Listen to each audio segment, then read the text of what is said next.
Welcome back, my lovely baby. It's been 2 years since we talked about this anime, and it is back again for season 2.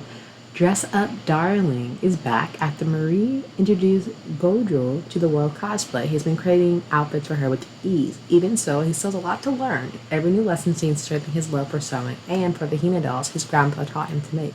Meanwhile, Maria is finding it harder and harder to hide her feelings for him. Friends and strangers alike constantly mistake them for a couple, much to his embarrassment. After all, in his eyes, their worlds are far too different for anyone to think that they can be romantically linked. However, as Gojo spends more time with Kurosawa and realizes that his passions are not ridiculed by other people, a relationship between these two no longer seems far-fetched. This anime has about 12 episodes.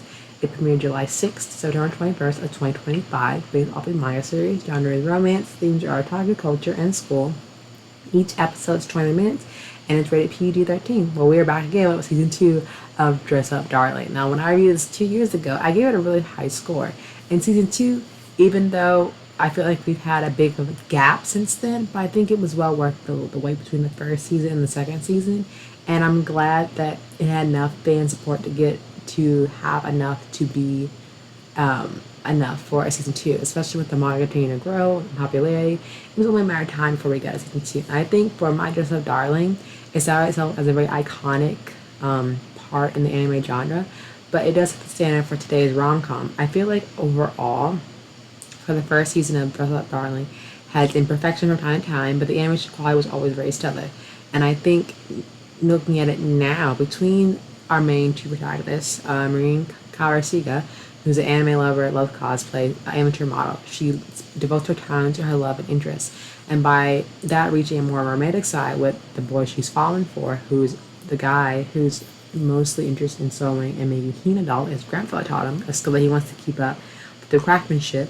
I feel like for Gojo, he's seen in meeting familiar faces and new faces when it comes to the world cosplay, learning the ins and outs, making costumes, and finding himself more at ease, but also feels like he's not being judged for the hobby that he does. And I think that's what I really appreciate with this anime, especially the relationship between the two, as they both dive into the world that slowly ties them both together without even realizing it. And I feel for Gojo, I'm not going to go too much into detail, but I feel like season 2 not only tests Gojo's skills to make cosplay outfits, but also challenges his relationship with Marin. It's tested throughout the entire season, and it ranges from miscommunication from both sides, but you'll totally have to see it, this anime for yourself, to see what those miscommunications are. And we're also, introduced to a lot of new characters that are in the same situation as Gojo, and help him feel more comfortable in stepping out of his comfort zone without being judged. And I think I give this anime from season 1 to season 2 now a more higher rating. I give this anime 8.4 out of 10, and I really enjoyed it.